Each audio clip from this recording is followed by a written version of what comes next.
There has been a Handel revival in the last 10 or 15 years, and although we're a little late getting into the swim, we're there now. And Caesar was the best second opera to follow Ariodante, because it is a known story in many ways. The characters are identifiable, and I hope that this will attract more people to come and try out a Handel opera if they've never heard one before.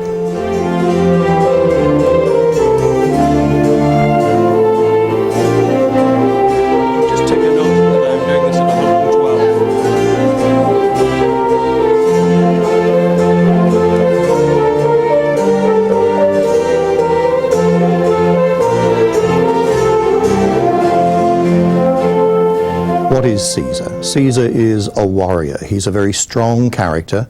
There has to be a love interest, of course, with Cleopatra. But if you don't have a strong Caesar, then the pivotal point of the opera is missing. And we have the best in the world, Ewa Podles.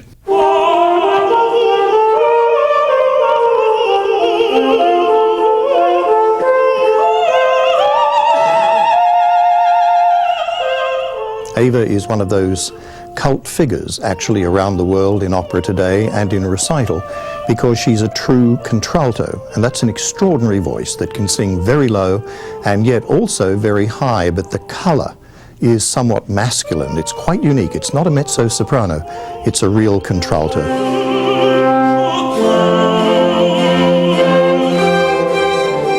In this period when Julius Caesar met Cleopatra, he was 52 years old, he was bald, and he was round like me, a little bit.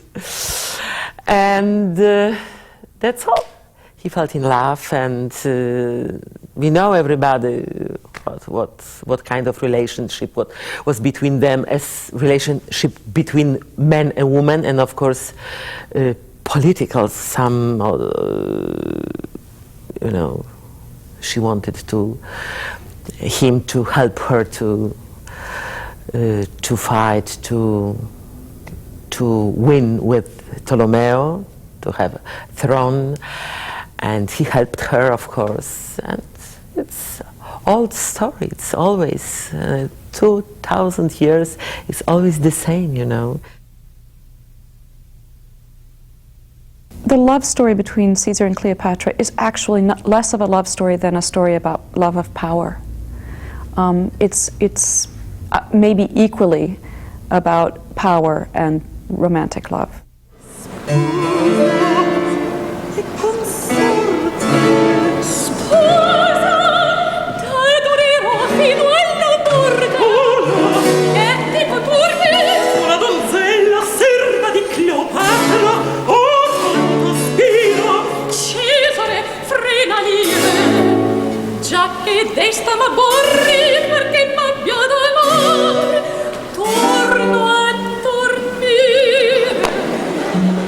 It's a political story. Cleopatra uses Caesar. She can see that if he's interested, and of course he falls absolutely madly in love because she is the Serpent of the Nile and she's extremely beautiful, and she has 7 wonderful arias and 7 wonderful costumes. You can't sort of beat that, really. And she uses him really very politically. But she does actually sort of fall, eventually, and the great aria of Act 2, which is so poignant and really, I think, one of the most beautiful arias he ever wrote, is really terribly touching, because she really does care that nothing happens to him, and the politics somehow go out of the window, and there is a real humanity.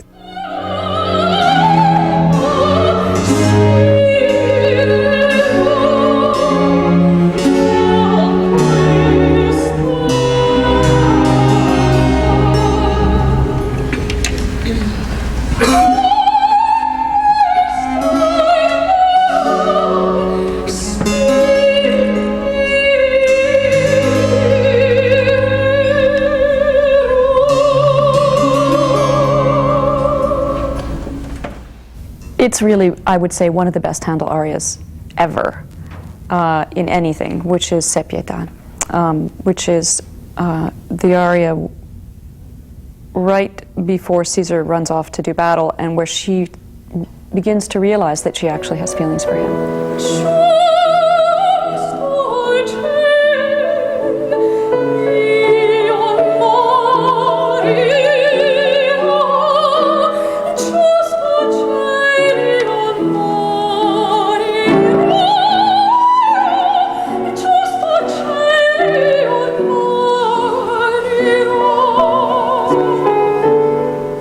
really incredible illustration of interior motion, sort of inner emotional motion, which I just love. And I love the da capo form for that particular moment as well, which means that you can start with the A as a kind of statement of her turning this idea over in her mind, go through the B, and then the da capo, where you repeat the A, is the full realization.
I have to admit that my favorite relationship is with Ptolemy because it's such sibling rivalry.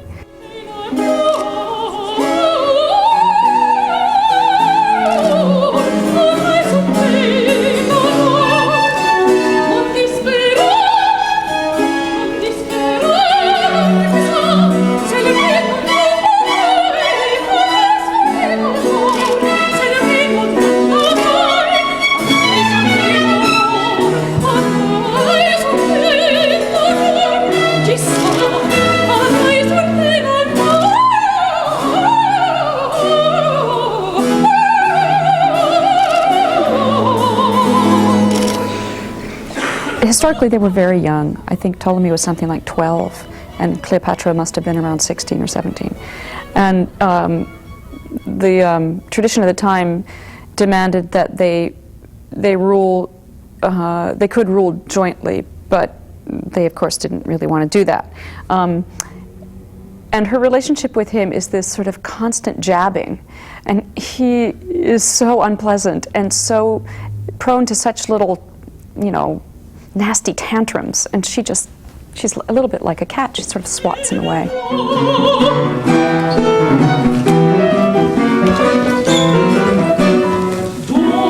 Stay there.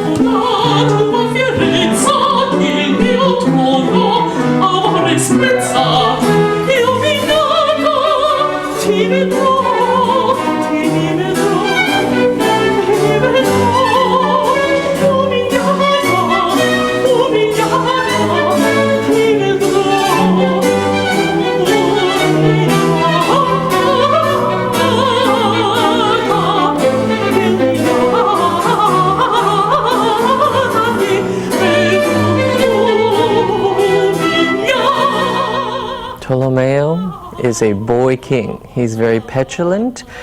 He makes very hasty decisions. He flip-flops like the wind, and you never know what he's going to do next.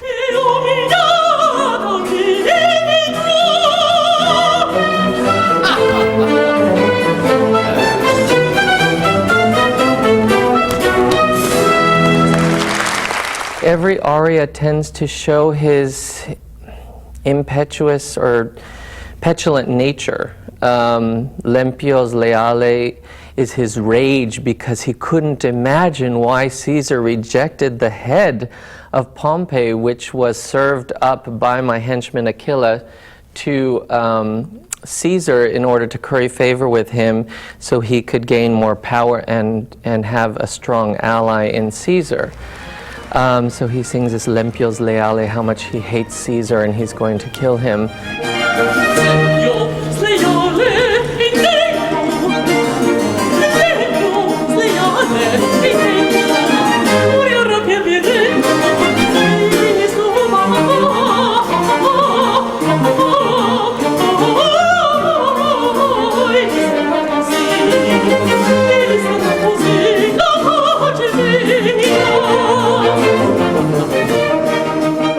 his character is, in a way, it's one-dimensional because he's either angry or he's happy, you know, and he doesn't seem to have a lot of depth, and it's because he is a 12-year-old or 13-year-old boy king who is guided by his elders around him and the important people. But what's interesting about him is, I think you see a certain level of humanity creep in just a little bit, and then suddenly he gets angry again.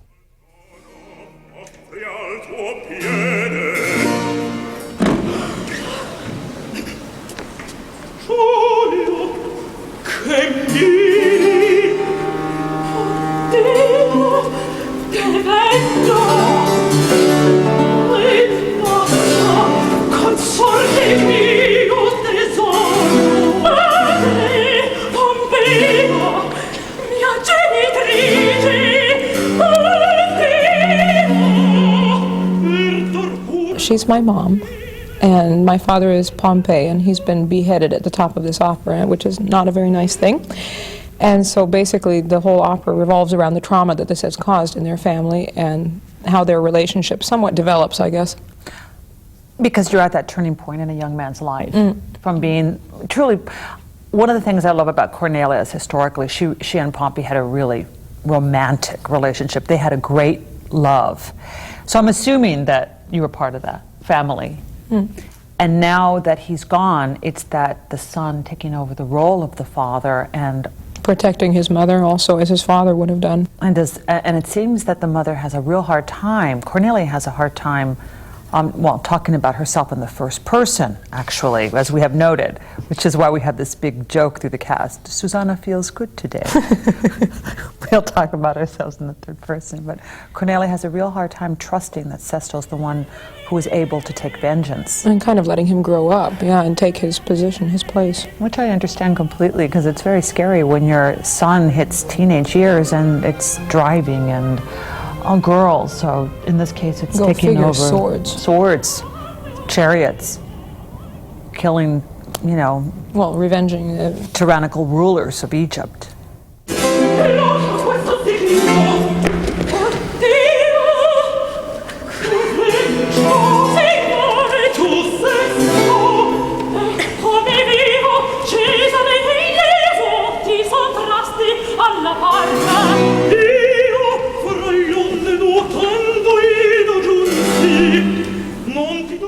This is one of those operas where we're actually never on stage except for one little teeny time with the title character. It's kind of like Boris. Well, I am. I get to give him a ring. That I'm not. You're not. That's my one time on stage without you. It's true. I was just thinking about that, how funny. Finally breaks away from his mother. It's true. It's very true. But then I take the golden jewels away from you so that I get the credit for giving them to Caesar. That's all but right. he knows. That's he knows. right. He knows. That's okay. I'm only the head of the family in hair. That's right.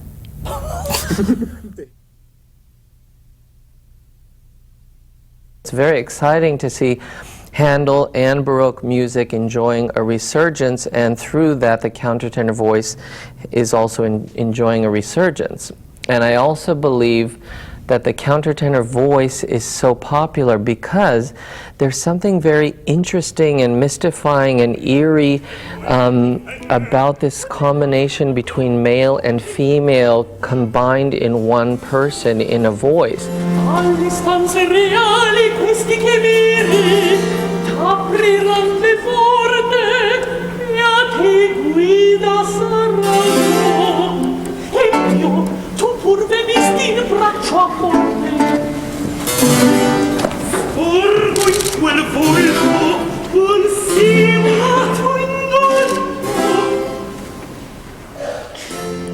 And that's also why I think that the low female contralto voice like Ewa Podles is also mesmerizing to audiences, because she has a masculinity in the delivery and the sound quality and her stage presence that mystifies the audiences.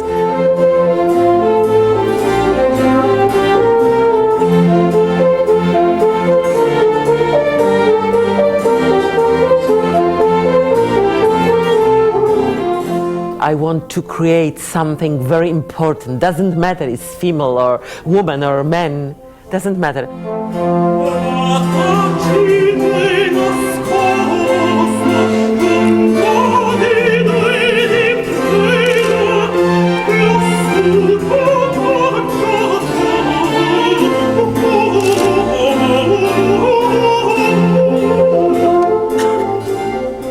many times people ask me, what is different when you play female role or male role?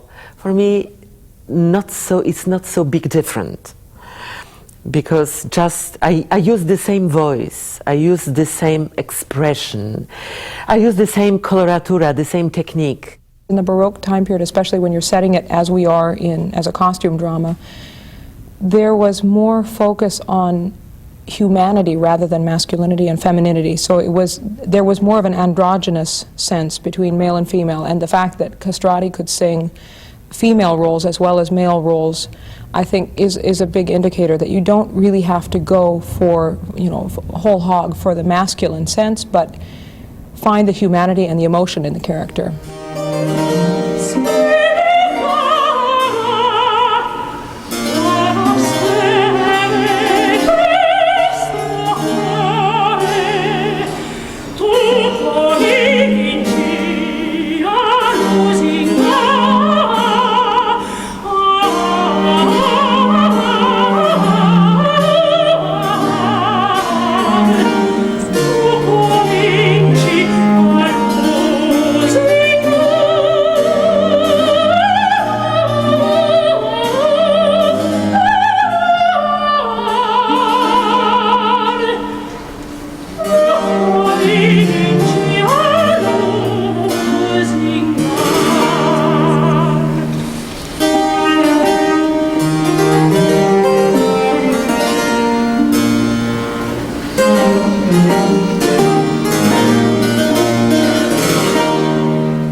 I think this whole company, whole cast, is wonderful. And when you finish, I would actually finish Il mio dolore, and just come finish here. Okay. Stage director John Copley, it's fantastic. It's so clever, so intelligent, everything, and so easy to do, so natural. It's nothing. I think that's absolutely beautiful. And I don't think you need to go down yet. Okay. But I would make sure that you are on the So we can just sing? So that the embrace okay. Well, that's dangerous. All right. You've got to find lines where you look at each other and it's a step and then back.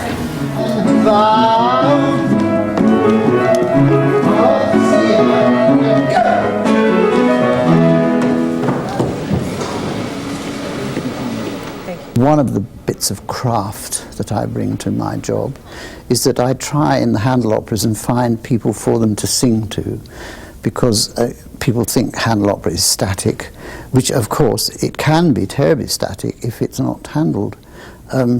With experience, I don't want to be mean, but a lot of very inexperienced directors simply don't know how to fill it out, and there are tricks of the trade which I certainly have found over many, many years, and particularly in Julius Caesar I give him 4 generals, so that he has always these 4 guys that he can confide in, so that in arias like the Vatacito, which is very long and very repetitive, and we do it all, we do A, B and the Da Capo, he's actually got somebody to sing to all the time, and he's not just standing in the middle singing a bit, taking 2 steps to the left, singing a bit, and 2 steps to the right, which I'm afraid is what we sometimes see.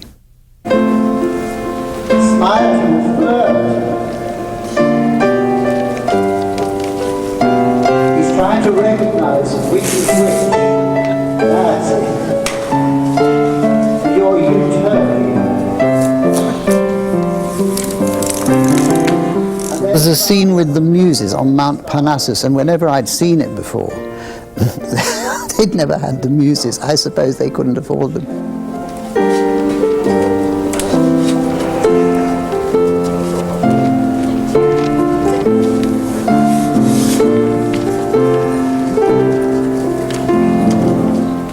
And one very famous production with James Bowman singing Julius Caesar, there was a little orchestra, because there's an off-stage orchestra in that scene, and they had the orchestra on stage, and they were little old ladies with little, well, they all had their own grey permed hair with little spectacles, and they were all playing funny little instruments, and it was hysterical. It was totally hysterical. And when I came to do it, I thought we have to have muses, and I managed to get a little bit of cash, just a little bit. And it's such a lovely scene because Caesar, being so well educated, he has to recognise the muses. And how Cleopatra's done this sort of overnight, you know, she's got thousands of people in from the pyramids, I suppose. She stopped them building the pyramids for a night while they make these terribly elaborate sort of showgirl costumes, very elaborate headdresses. And they suddenly are there, and Caesar sort of, it's rather like entertaining your president, I suppose, and giving him a Disney party, because he'd be going around saying, oh look, there's Minnie Mouse and Goofy, and he goes around saying, oh, there's Terpsichore, who's the muse of the dance, and Urania, who is the muse of the stars and astrology, with a wonderful starry headdress. And it was just enchanting to do. Of course, you've got 9 gorgeous girls. I mean, you can't sort of miss, can you?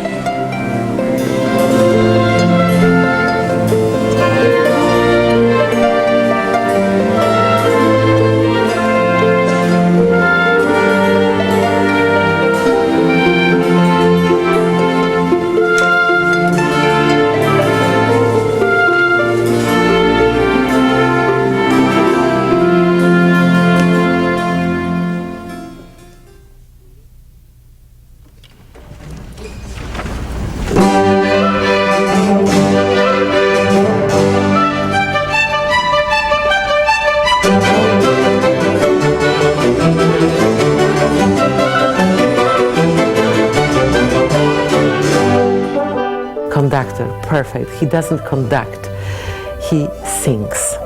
He breathes with us. Its tempo is always exactly the tempo what you want.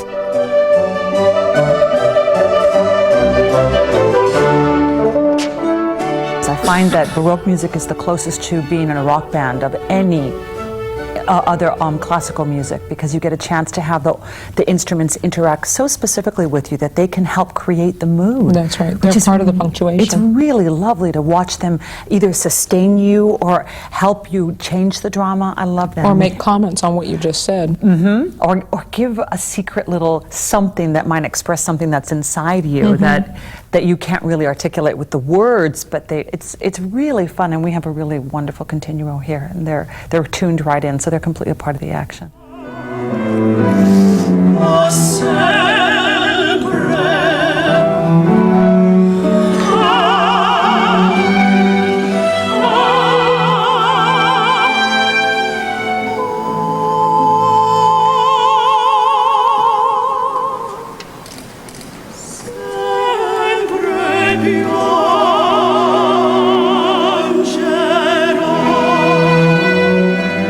Basically, the music is written in a treble line and a bass line, and the continuo group fills in the harmonies.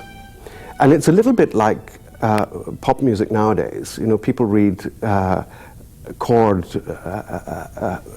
figures or whatever it is. I don't know quite how they call it in the pop world, but we call it figuration. And we have some instruments that do that all the time. There's a harpsichord, which is a forerunner of the piano. Of course, it's plucked instead of hit. And then there's a rather special instrument called the theorbo, or there's another name for it, arch lute. And it developed from the lute, and it has a lute body and then a wonderful tall fingerboard, and it can play beautiful low notes as well as playing all these harmonies together. And you really need rather specialized instrumentalists to be able to realize this.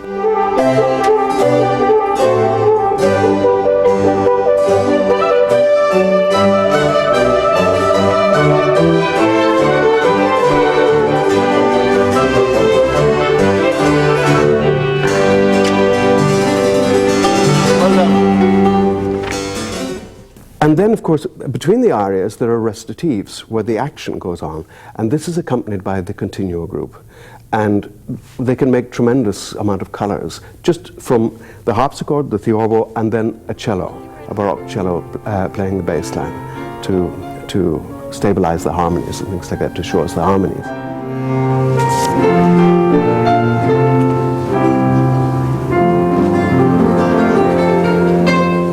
In Handel's time, the orchestra was really just coming into being. Before that, you had a collection of players, and then gradually you were adding different instruments to it. Originally you had just strings, and then you'd add oboes and bassoons, and then maybe horns and trumpets and flutes and things like that. And because they're added rather sparely, when you hear them, it's a wonderful shock. It's something very, very special. And it's only later that we begin to get the classical orchestra, you know, in Mozart's time or Beethoven's time, with the double woodwinds and things like that. See, clarinets were hardly invented when Handel was around. So it's just a process of evolution.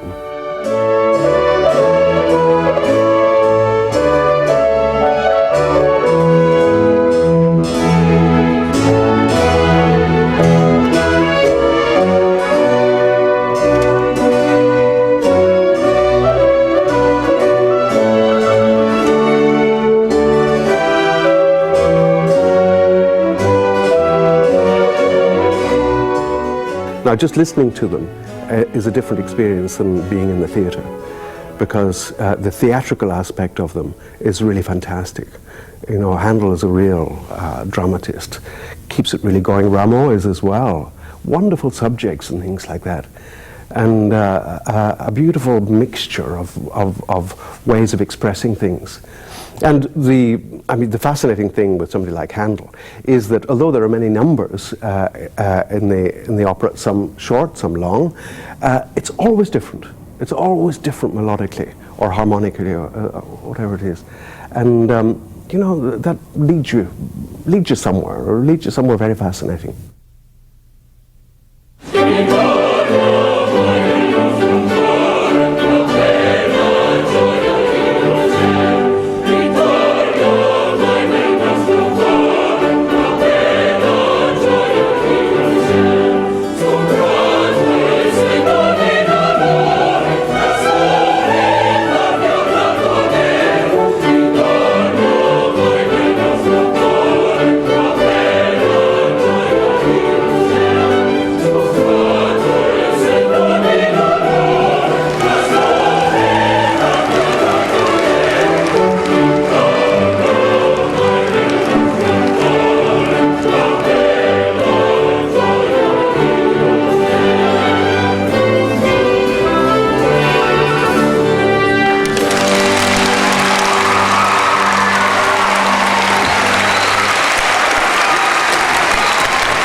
Last number one score, please.